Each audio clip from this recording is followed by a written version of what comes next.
familia siempre ha vivido en el campo, pero nos mudamos a una casa más grande porque el dueño anterior estaba impaciente por venderla, así que bajó el precio. Esta nueva casa estaba en una parte bastante profunda del bosque y leí que los nativos americanos vivieron en esta zona hace unos 400 años. Un par de meses después de mudarnos, decidí explorar el bosque. Realmente nunca encontré nada interesante, hasta un día. Me adentré más en el bosque que nunca. Encontré una cabaña de madera vieja y en ruinas. Habría entrado a la casa el mismo día que la descubrí, pero no tenía ninguna necesidad conmigo en ese momento. Regresé a casa después de 2 días con una navaja suiza, aproximadamente 1 litro de agua y una chaqueta gruesa. Noté algunos candelabros hundidos en el suelo. Curiosamente, una de las velas parecía haber sido encendida recientemente, con algo de cera que parecía haberse escurrido. Entré a la casa y todo parecía normal. Eso es, hasta que vi algo que sobresalía. En esta casa había un ático. Tenía miedo de entrar al ático, pero entré de todos modos. Una vez que llegué al ático, vi algo horrible.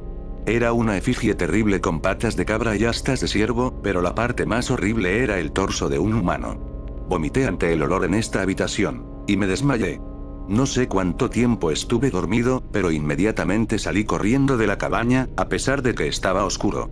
Pude distinguir aproximadamente 9 marcas en los árboles. Parecían símbolos, pero no podía entenderlos. Regresé a mi casa y fue entonces cuando noté que estaba sangrando en el pecho. Estaba sangrando porque tenía un símbolo igual a los de los árboles en mi pecho. Me duché y me quedé dormido hasta la mañana. Mi familia me dijo que irían a la tienda, pero yo les dije que yo no iría. Pasé la mayor parte del día adentro frente a mi teléfono, pero de vez en cuando veía algo cruzar el patio. Finalmente colgué mi teléfono cuando escuché un fuerte chillido afuera. No se parecía a ningún otro animal que hubiera oído en el bosque. Abrí las persianas y encontré una criatura horrible a unos 20 pies de distancia. Se parecía a la efigie que vi antes, excepto que esta criatura tenía una capucha sobre donde se suponía que debía estar su cabeza. Me miró y vi sus ojos, pero no la cabeza. Solo un vacío negro y vacío. Chilló una vez más antes de regresar al bosque y sacudió el suelo con cada paso. Le dije a mi familia por teléfono que me mudaría de inmediato.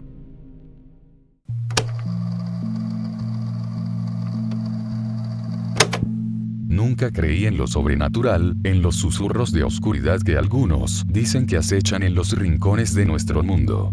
Esto fue en mi actual apartamento. No te aburriré con cómo encontré el apartamento.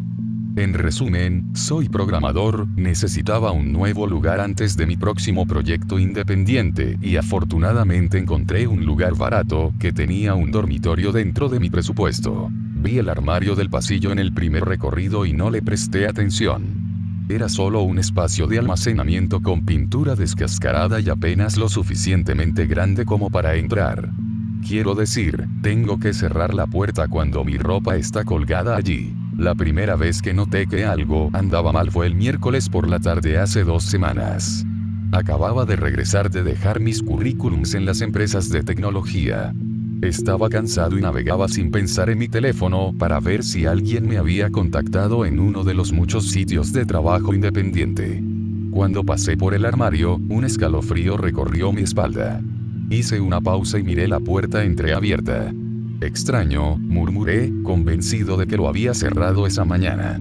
Ignorándolo, cerré la puerta con firmeza y continué con mi rutina nocturna. Creo que seguí cerrando ese armario durante casi 2 días sin pensarlo mucho. Cerraba la puerta firmemente antes de irme a trabajar, solo para regresar y encontrarla ligeramente entreabierta y no pensar en ello. Pensé que me estaba olvidando de cerrarla, o tal vez la madera vieja simplemente se estaba deformando aún más. ¿Conoces esas puertas que son tan viejas que tienes que cerrarlas y tirarlas hacia arriba o hacia abajo para cerrarlas? Eso es lo que me dije a mí mismo. Aunque podía explicarlo fácilmente, había algo en el fondo de mi mente advirtiéndome al respecto. Luego llegó la noche que lo cambió todo. Estaba acurrucado en la cama, mi lámpara emitía un brillo acogedor mientras me perdía en un manual técnico. El pasillo que pasaba por ese armario terminaba en mi dormitorio y no había cerrado la puerta. ¿Por qué? Era mi casa y estaba solo. La habitación estaba en silencio, salvo por el suave susurro de las páginas. Luego, un leve crujido. Mis ojos se movieron hacia arriba, el corazón dio un vuelco. La puerta del armario estaba abierta, solo un poco, pero lo suficiente para dejar que la oscuridad del interior se filtrara como una presencia física. Tragué fuerte, tenía la boca seca. Lentamente, dejé el libro a un lado y me levanté, con mis movimientos rígidos por la inquietud. Me acerqué al armario, mi mano temblaba mientras alcanzaba la puerta. La madera se sentía anormalmente fría bajo mis dedos cuando la cerré, asegurándome de cerrarla esta vez. De vuelta en la cama, traté de convencerme de que era solo una peculiaridad de un viejo apartamento. Pero mientras intentaba volver a sentarme en mi libro, un suave clic resonó en la habitación.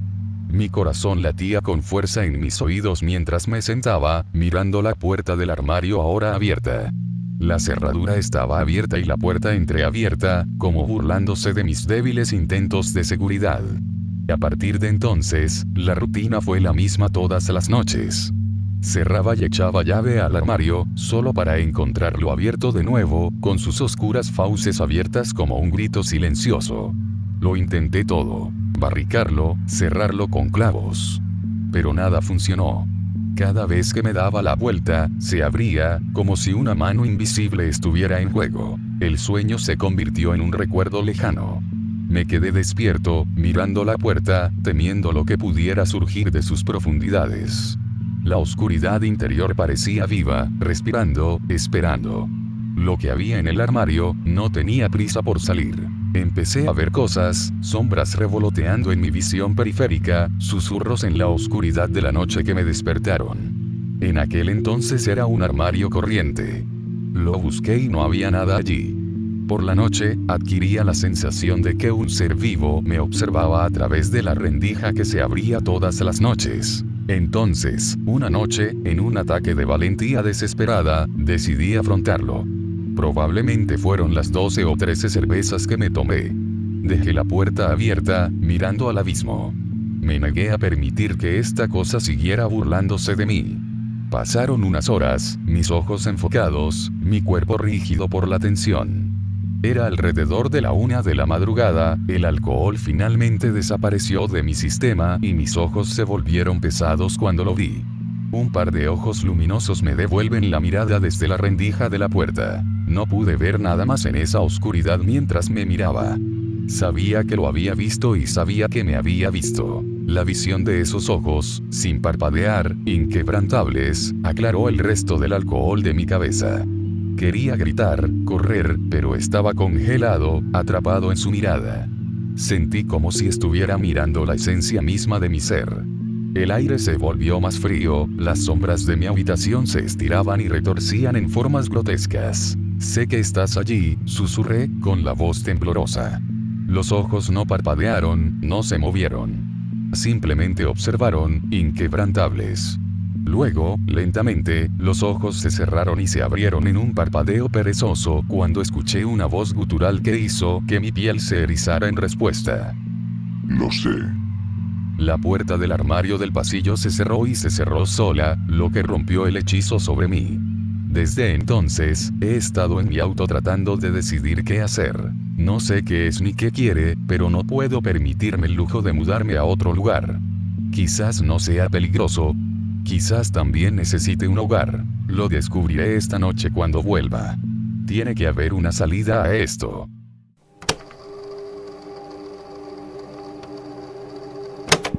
Mi abuelo fue un hombre excepcional. Nacido en una pobreza extrema, se dedicó a una vida delictiva en su adolescencia antes de enderezarse y unirse al ejército indio británico, donde sirvió con distinción. Después de la independencia de la India, ganó múltiples medallas de oro a nivel nacional en lucha libre y posteriormente completó su educación y fundó una exitosa empresa de transporte por carretera. Había vivido una vida tan extraordinaria que pasó su vejez simplemente reviviendo sus recuerdos con amigos y familiares a través de sus grandes habilidades para contar historias. A nosotros, sus nietos, nos encantaba sentarnos a su alrededor mientras nos contaba historias de su bien vivida vida. Siempre parecía muy feliz cuando lo hacía también. Pero hubo una historia que evitó contarnos a ninguno de nosotros hasta que estuvo casi en su lecho de muerte.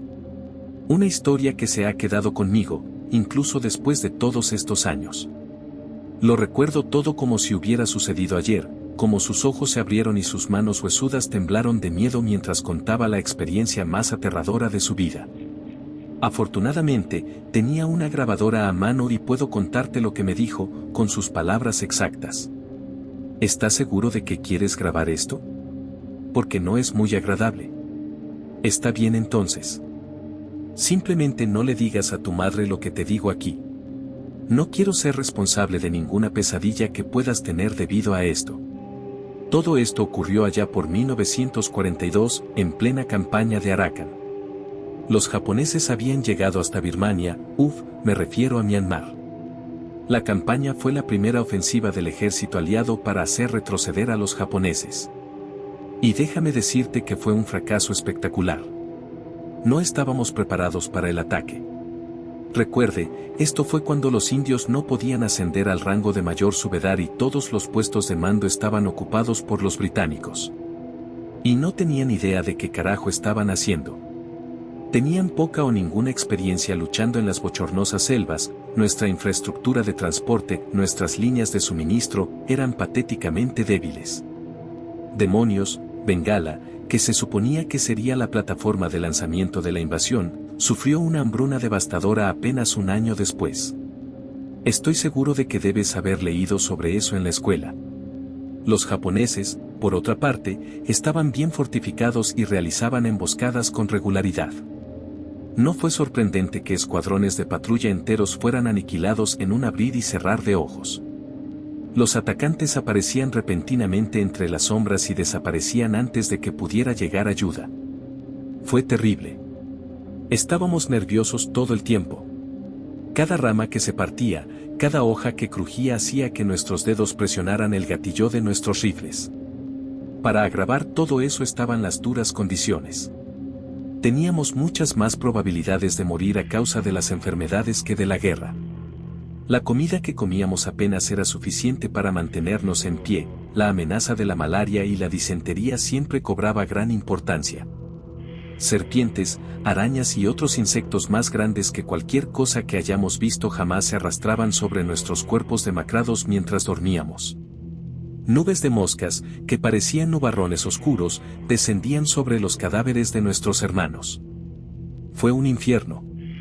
Estábamos permanentemente cubiertos de capas de tierra.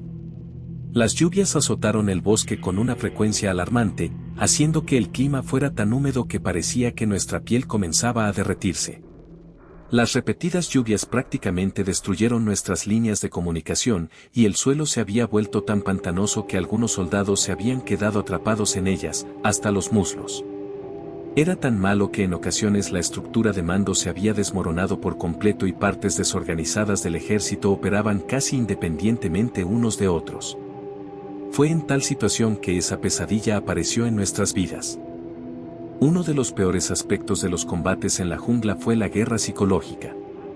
Los japoneses secuestrarían a nuestros soldados, los torturarían para obtener información, los brutalizarían más allá de lo que debería ser humanamente aceptable y los enviarían de regreso, aferrándose apenas a la vida. Nunca pudimos salvarlos y creo que ese era el punto. Ver a nuestros camaradas, nuestros hermanos de armas consumirse frente a nosotros mientras nuestros escasos suministros médicos no podían hacer nada para ayudarlos. Pero eso no fue lo peor. Verá, una cosa que les encantaba hacer era utilizar a nuestros soldados como cebo para sacarnos al resto de nosotros. Torturaban a nuestros soldados hasta el borde de la muerte y los ataban a un árbol, normalmente en un claro, y se escondían en el bosque. Si salíamos a ayudar, nos sacaban de los árboles. Todo lo que podemos hacer es permanecer ocultos y escuchar la agonía llena de agonía de nuestros compañeros soldados. Espere hasta que lentamente les fue exprimiendo la última gota de vida mientras lloraban por sus madres. Fue uno de esos incidentes que lo cambió todo. O al menos, un incidente que se parecía engañosamente a la pesadilla a la que nos habíamos acostumbrado. James Babel, un pariente lejano de Archibald Weddell, el entonces comandante en jefe del ejército indio británico, y más tarde virrey, estaba a cargo de nosotros. Él fue quien nos envió a patrullar ese día. Éramos alrededor de una docena, abriéndonos camino a través de la jungla cuando escuchamos los gritos. Verás, en los bosques es bastante difícil localizar la fuente de un ruido fuerte como ese. Si alguien grita, se siente como si viniera de todas partes, como si el bosque hiciera eco del sonido y te hablara a ti mismo. Pero no esta vez. Instintivamente, casi en un nivel primario, sabíamos de dónde venían los gritos.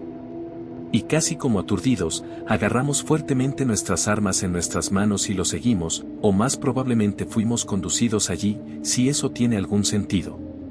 No nos llevó mucho tiempo encontrar al hombre que estaba gritando. Iba vestido con uniforme militar indio, o al menos con pantalones, la camisa estaba rota y le colgaba de los hombros. Estaba, Dios, esto es difícil, estaba atado a un árbol y tenía las manos en el estómago, tratando de empujar hacia abajo sus intestinos que se derramaban como pequeñas cuerdas gruesas y ensangrentadas. Y sus gritos. Es como si todavía pudiera oírlos. Como si todavía me hicieran sonar los oídos. El dolor en esos gritos, lo podía sentir en mis huesos. Comencé a caminar hacia él antes de darme cuenta de lo que estaba haciendo. Sentí una mano en mi hombro y fui empujada hacia atrás con fuerza. Miré a los ojos al hombre que me hizo retroceder. Estaban completamente abiertos. Alarmado. Como si supiera que algo andaba muy mal aquí. Sacudió la cabeza lentamente, advirtiéndome que no siguiera adelante incluso cuando ese hombre seguía gritando. Tragué saliva y asentí. Nos dispersamos por el bosque, con las armas en la mano, manteniéndonos a la vista, para prepararnos para la emboscada japonesa. Hice una mueca cuando las ramitas se rompieron debajo de mis botas. Me di cuenta de que tenía miedo.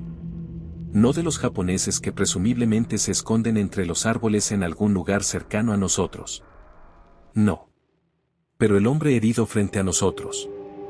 Fue tan extraño. No puedo explicarlo. Pero lo sentí. Profundo en mi alma. Cada fibra de mi ser me gritaba que huyera. Seguir corriendo hasta dejar a este hombre muy atrás de mí.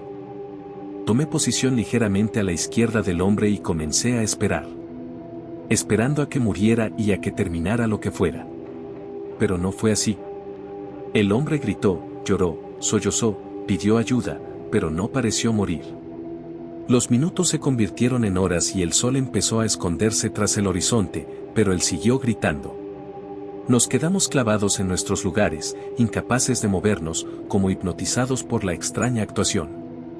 La luna subió hacia el cielo y la sangre del hombre comenzó a brillar bajo la luz blanca que lo iluminaba. Pero todavía no murió. Me dolían las piernas, tenía el cuello rígido y podía escuchar a alguien a mi derecha llorar suavemente de terror. Era como si lo supiéramos. Sabía que no era ese hombre, sino nosotros los que estábamos a punto de morir. Y entonces sucedió. El hombre dejó de llorar. Entonces el mundo quedó sumido en el silencio. Y me refiero a un silencio total. No pudimos escuchar nada. Cualquier cosa. Ni pájaros, ni grillos, ni hojas susurrando con el viento. Ni siquiera podíamos oírnos respirar. Era como si el bosque mismo estuviera conteniendo la respiración. Y entonces el hombre se levantó. Fácilmente arrancó la cuerda que lo mantenía en su lugar y saltó sobre sus pies. Sus intestinos colgaban flácidos de su vientre, que parecía como si alguien le hubiera hecho un agujero. Mierda. La mitad de su tripa había desaparecido. Simplemente se fue. Pude ver directamente a través de él. Ningún hombre puede sobrevivir a una lesión como esa. Y mucho menos estar completamente bien como parecía estar. ¿Ves lo asustado que estoy ahora? ¿Ves cómo me tiemblan las manos incluso después de todos estos años, solo de pensar en esa noche? Así que puedes imaginar lo aterrorizado que estaba cuando ese hombre me miró. Sus ojos se dispararon hacia los míos, como si supiera dónde estaba. Como si siempre hubiera sabido dónde estaba. Había tanta malicia en sus ojos que casi me desmayé del miedo. Y luego chilló. Fue ruidoso y estridente. Como miles de bebés gritando en nuestros oídos.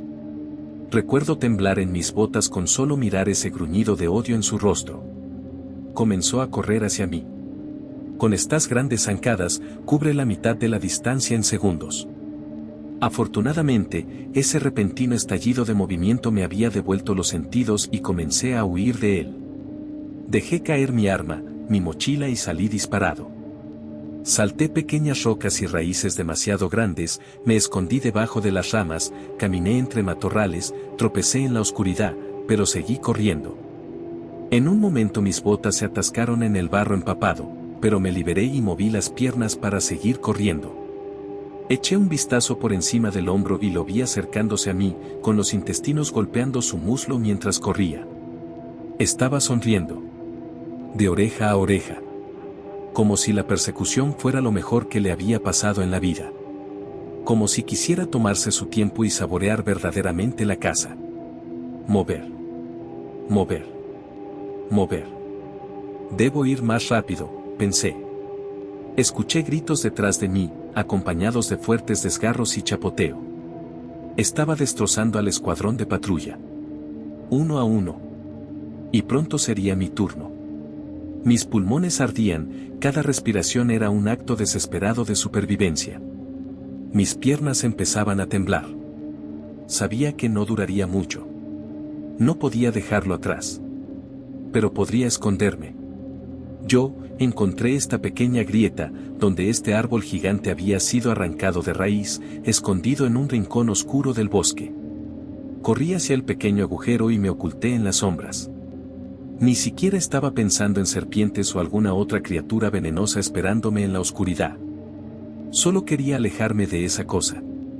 Acerqué las rodillas al pecho, sentí el corazón golpear contra el esternón y esperé. Esperé a que esa cosa me encontrara y pusiera fin a todo. Escuché sus pasos. Lento. Adrede.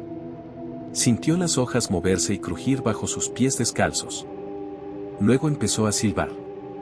Era extrañamente melodioso, como un pájaro cantando una oda al bosque. Escuché el árbol caído crujir cuando lo pisó y se deslizó hacia mí. Gotas oscuras de sangre cayeron al suelo a centímetros de mis pies. Me llamó. En la voz de mi madre. En ese momento, ella había estado muerta por más de 5 años. Suavemente, con amor, me llamó. Y me reí cuando no me moví. Puse mis manos en mi casco, lo bajé frente a mis ojos y comencé a llorar lo más silenciosamente que pude. Se terminó. Sabía que iba a morir. Pero por alguna extraña razón, no me mató. Tal vez sea porque quería dejar con vida a un superviviente, salir y hablar de él, sembrar el terror que había infligido a nuestra patrulla. No sé. Ni siquiera sé cuándo se fue. Pasé toda la noche allí, solo, temblando en ese pequeño agujero. Incluso cuando salió el sol y bañó el suelo del bosque con luz, todavía me negaba a salir, tal era la magnitud de mi miedo. No fue hasta que otra patrulla me cruzó que me sentí lo suficientemente seguro como para salir. Tuvieron que llevarme de regreso en camilla. Estaba delirando de miedo y todos los músculos de mi cuerpo estaban agotados. Pero yo estaba vivo. Eso fue lo más cerca que estuve de esa cosa. Pero ese no fue mi único encuentro con eso. Durante toda mi estancia allí escuché historias al respecto. De mi propio regimiento y de otros, diablos, supuestamente incluso los japoneses lo habían cruzado. Esta cosa inmortal que imitaba voces, fingía estar herida y destrozaba escuadrones enteros a la vez. O como vino a ti por la noche, mientras dormías, susurrándote un odio absoluto al oído antes de arrastrarte y cortarte en pedazos. Algunas patrullas descubrieron restos de cadáveres en lugares extraños, como cabezas decapitadas en lo alto de árboles o ramas extendidas en patrones extraños cerca del campamento base. En un momento temimos que estábamos perdiendo más hombres por esa cosa que por los japoneses. Estoy seguro de que sintieron lo mismo. Todos los horrores que presencié en ese país, los bombardeos aéreos, las enfermedades, los cadáveres quemados, no fueron nada comparados con esa noche. Recuerdo lo aliviado que me sentí cuando entramos en Rangún. Incluso con todas las armas y artillería disparando a mi alrededor, lo único que podía pensar era en que me alegraba de estar fuera de ese maldito bosque. Por el momento esto ha sido todo, gracias por acompañarme en una noche más de historias aterradoras. Ha sido un placer adentrarnos juntos en el mundo del terror y lo misterioso. Si disfrutaste de las historias aquí contadas, por favor no olvides suscribirte al canal, eso me ayudaría bastante.